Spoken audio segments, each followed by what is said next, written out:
Bonjour à tous, ici Nerion, chapeau de culture de manga et de webtoon. Aujourd'hui, on va parler de Shaman King et pas n'importe lequel, c'est Shaman King sur Netflix, évidemment.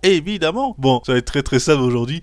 Du coup, on va rentrer vite dans le sujet parce que si vous avez cliqué sur la vidéo, vous avez vu le titre, le lien, le titre, la miniature et la description. D'ailleurs, la description, je vous conseille de regarder parce que il y a ma scène twist et évidemment, je vous conseille de la suivre. Faites-moi un don sur Tipeee et évidemment, n'oubliez pas de vous abonner à la chaîne YouTube, de vous abonner, de laisser un commentaire. Voilà, un j'aime, parfait, instant promo fini. Bon, si, comme je disais, si vous avez cliqué sur la vidéo, c'est que vous connaissez un minimum Shaman King, hein, voilà. Ceux qui connaissent pas, bon, bah, je vais faire un petit topo rapidement, c'est très simple. C'est très simple, du coup, pour faire simple, c'est des chamans, et il faut devenir le roi des chamans. Et pour devenir le roi des chamans, il y a un tournoi qui est préparé, le Budokai Tenkaichi. Le Budokai Tenkaichi qui est organisé une fois tous les 100 ans ou 1000 ans, j'ai pas trop compris, j'ai oublié la date. Une fois tous les 100 ans, on va dire, et à chaque fois, à chaque fois, dans ce nouveau tournoi, on honore le nouveau Shaman King qui va un peu régner sur le monde, qui va, régner sur le monde et qui pourra évidemment, en préalable, exaucer un vœu, son vœu à lui en fait, c'est ça. Celui qui devient Shaman King, il peut exaucer son vœu, mais en plus de ça, ils peuvent, régner sur le monde. Voilà. Alors, ça veut dire qu'il y a des méchants tout comme des bons. Voilà, voilà le topo. Et là, dans cette aventure, on suit un groupe de personnes, un groupe d'amis qui veut tous devenir Shaman King, qui ont tous un objectif, tout simplement, et du coup, tôt ou tard, ils devront se battre entre eux. Voilà. Mais bon, pour l'instant, sont amis, ils voyagent ensemble. Bref, c'est ça le topo. Et pour faire très simple, ce manga a été fini depuis il y a des dizaines d'années maintenant, je crois. Il y a 10 ans, plus de 10 ans de cela, le manga a été fini. Tout comme ce manga a fait un carton incroyable, du coup, bah, Netflix a décidé de refaire de refaire l'animation. Du coup, ils ont fait d'où le Shaman King sur Netflix. Parfait. Maintenant, je vous ai dit un peu tout, hein. Je vous ai un peu tout dit. On va passer directement dans le vif du sujet, hein. Voilà. Bref, pour faire très simple. Bon, pourquoi, à mes yeux, Shaman King, qui était sur Netflix, c'est complètement nul, tout simplement nul, et ça ne respecte pas du tout ce que je pensais en fait, ça ne respecte pas du tout ce que j'imaginais. Bon, pour faire très simple, je m'appuyais sur plusieurs points. Premier point, d'abord, c'est le graphique, le design, l'animation plutôt, l'animation des personnages. Deuxième chose, le scénario, et troisième chose, le cut, voilà, le cut qui a été fait, pas le cut, comment vous expliquer. Bah en fait, on va dire les sentiments des personnages. Les personnages sont vides, voilà, les personnages sont vides. Bref, commençons premièrement par les graphismes. Les graphismes, mais moi, je pense que ces graphismes-là, ils sont nuls. Non, vraiment, ils sont vraiment nuls. Dans un sens, parce qu'en fait, moi, je pensais que pour moi, les graphismes les plus beaux, à mes yeux, c'est Madhouse. C'est Madhouse. Madhouse, si vous connaissez pas, ils ont fait Hunter x Hunter et One Punch Man. Ils sont incroyables, cette équipe. Cette équipe est incroyable. Voilà. Cette équipe est vraiment incroyable parce qu'ils font des définitions de malade. Et c'est pas genre de définition en mode, ça se voit, c'est des gens passionnés, hein. C'est pas genre de définition en mode, tout au long, quand les gens ne se battent pas, c'est des diaporamas. Et quand ils se battent, là, c'est le budget qui explose à la Demon Slayer. Non. Là, c'est vraiment à chaque fois, on voit l'animation, avec Madhouse, on voit l'animation de la bouche, des yeux, des mouvements des têtes, tout est détaillé, tout est calculé. Et ça, je trouve ça magnifique, en fait. Le regard, la couleur qui est bien mis au bon moment, les émotions qui ont bien retranscrit, magnifique. C'est pour ça que j'aime bien. Pourquoi les défauts de ce graphisme? C'est première chose, c'est parce que j'ai l'impression que je regarde un diaporama. Les personnages ne bougent pas, même derrière, ils ne vivent pas, en fait. En arrière-plan, ils ne vivent pas, ils nous regardent. Ils regardent genre en mode, perso, j'ai eu peur à quelques moments, j'ai eu peur quand ils me regardaient. Bref, les gens, j'ai l'impression qu'ils vivent pas et que c'est des diaporamas, tout simplement. J'ai l'impression vraiment c'est des diaporamas. Il y a pas de messages qui sont retranscrits. Par contre, il y a une chose qui est bien, le combat, ça explose. Ah, évidemment, hein, ils ont économisé le budget pour ça. Le combat, c'est magnifique, ça bouge partout, c'est technique. Même si j'ai l'impression que dans certaines phases d'action, j'ai l'impression en fait c'est un diaporama qui bouge aussi. Mais bon, on va pas trop critiquer de ouf, mais je trouve ça vraiment en soi. Le combat il est bien, hein, bof, mais je m'attends avec les niveaux qu'on a en termes d'animation actuellement, je pensais pas on est arrivé à là en fait, c'est ça, hein, je pensais pas, parce que l'ancien animé de Shaman King est 10 fois meilleur que celui-là, hein, je vous le dis tout de suite. Bref, voilà, petit point sur le graphisme. Deuxième point, c'est sur le scénario. Le scénario a été coupé, a été haché, mais n'importe comment. C'est incroyable. On a loupé des scènes, mais les scènes, on a loupé des scènes, hein, vraiment on a loupé des scènes, que ça pour l'histoire, que ça juste pour l'histoire en fait. Parce que je vous explique, le manga de base c'est des groupes d'amis qui se rencontrent, mais à la fin, au début ils se rencontrent sur un lié et ils font l'aventure ensemble, mais au début de l'aventure, toi, ils sont pas top potes, comment vous expliquer, ils sont pas top, ils se connaissent un peu, ils sont amis, ils rigolent, mais c'est durant l'aventure que vraiment ils rigolent on ressent plus l'humour entre eux, la cohésion d'équipe, etc.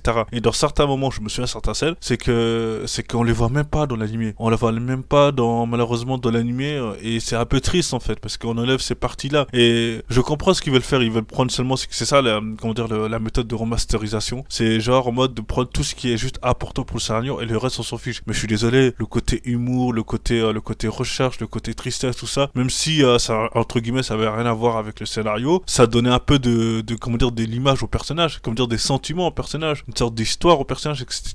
Et je trouve ça, ils ont enlevé, et ça, vraiment, j'ai arrêté. Sincèrement, à ce moment-là, moi, j'ai vraiment arrêté de regarder, je connais même pas la suite, je sais même pas, comment dire, j'ai même pas regardé à la fin de Shaman King, hein. J'ai arrêté parce que c'était trop pour moi. Et c'était vraiment trop, et c'est là que je veux surenchérir après ce deuxième point-là, je vais renchérir sur, qui est ce scénario, je vais surenchérir sur le troisième point qui est les personnages. Les personnages étaient vides. À cause du fait, du coup, le deuxième point que le scénario a été coupé plusieurs fois, les personnages étaient vides. Je me sentais pas attaché. Je me sentais vraiment pas attaché à ces personnages. J'étais attaché, c'était pas du tout attaché. Et sincèrement, ouvertement, je suis désolé, hein, je suis désolé. Moi, ce que j'aimais bien, c'était le gars Snowboard et le gars, comment dire, Joko, le Renoir. Les deux là, je les aimais bien. Et ils ont pas respecté mes deux personnages. Ces deux là, ils sont hyper cool, hein. Ils sont hyper cool. En permanence, c'était eux qui faisaient un peu l'humour. Certaines blagues, ils étaient trop drôles. Ils étaient trop drôles. Surtout Joko. Enfin bref, et j'ai l'impression que ces deux-là, qui étaient de base des bons amis, au fur et à mesure, comment dire, logiquement, à la fin du vrai, du premier, comment dire, du premier animation, du premier série de Shaman King, vers la fin, ils se protègent corps et âme. Corps et âme, ils se protègent. Et là, on voit pas trop ce qui se passe, on voit pas. C'est triste. Enfin bref, c'est triste là-dessus. J'ai beaucoup de points. J'étais vraiment été triste parce qu'on voyait plus. C'était plus les personnages que je connaissais. J'ai l'impression ils suivaient des lignes, des scénarios, comment dire, des lignes en mode, c'était en fait des personnages lambda en fait, des figurants lambda qui lisaient des textes, qui lisaient des phrases juste, mais sans sentiment. Enfin bref, voilà ce que je veux dire sur le côté personnage. Bon, j'ai expliqué ce que je veux dire. C'est premièrement, c'était le graphisme,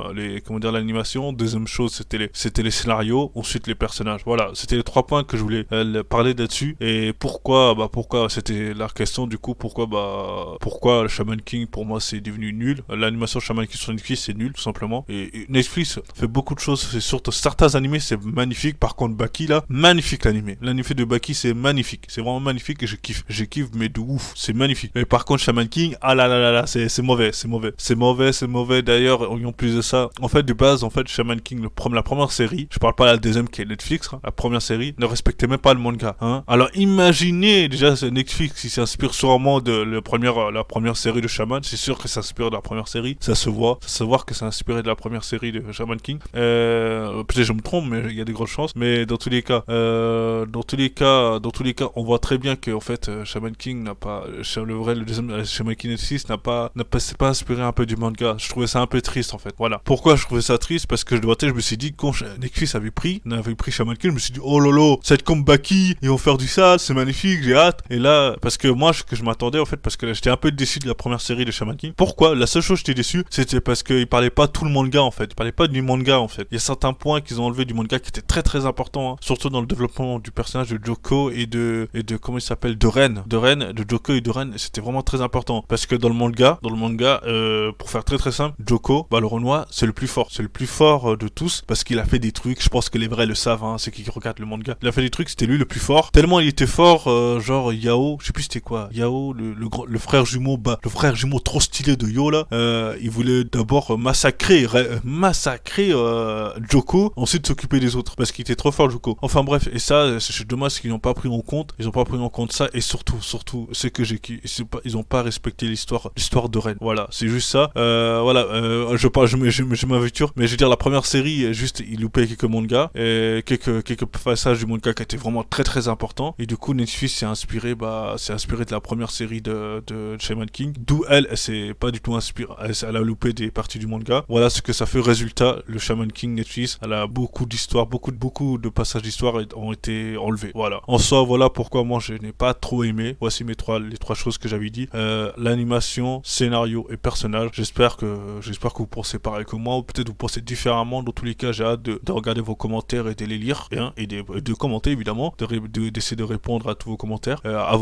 Pourquoi je dis tout? J'ai pas encore beaucoup de commentaires, mais voilà, je répondrai à vos commentaires. Bon, dans tous les cas, j'ai fini ma vidéo. Voilà, j'ai fini ma vidéo. Je vous remercie infiniment d'avoir regardé jusqu'à la fin. Je vous prierai tout simplement de suivre ma chaîne YouTube, de vous abonner, de laisser un commentaire, par rapport au Shaman King, ce que vous en pensez. Évidemment, d'aimer la vidéo, et ensuite pour la dernière chose, évidemment, n'oubliez pas sur Tipeee de vous abonner, tout simplement de laisser un don. Voilà, je vous remercie infiniment à tous d'avoir regardé la vidéo jusqu'à la fin, et je vous dis à bientôt.